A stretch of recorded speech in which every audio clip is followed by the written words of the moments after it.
इतके अवघड पेपर? ओ मास्तर, तुम्ही आम्हाला चुकीचे पेपर दिले वाटतं. कस काय?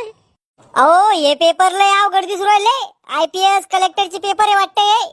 आमचे पेपर दुसरे असन, लहान लहान लेकरायचे. नीट पहा एकदा डोळे वाचून. अरे झाकण झुल्या, आमोशा पौर्णिमाला शाळेत येतो तू आणि मला सांगू राहिला का डोळे वाचून पाहायला? चुपचाप पेपर लिहू. को मास्तर, मी जो अभ्यास केला होता तो या पेपरात आलाच नाही. कोणत्या पुस्तकातून अभ्यास केलता तो? अकबर बिरबल के मजेदार चुटकुले. अरे आमोशाची पैदास जोकच्या पुस्तकातून बोर्डाच्या पेपरचा अभ्यास तो बापाने केलता का? को मास्तर, तुम्हीच तर म्हणता जे पुस्तक हातात पडन त्याचं वाचन केलं पाहिजे. अरे रताळ्या, डोक्यात जायले कर तू. कुठलच्या गोष्टीला कुठं जोडतो? उद्या मी म्हणीन बायकोवर प्रेम केलं पाहिजे, मग तू लोकांच्या बायकोवर प्रेम करसोन का? हा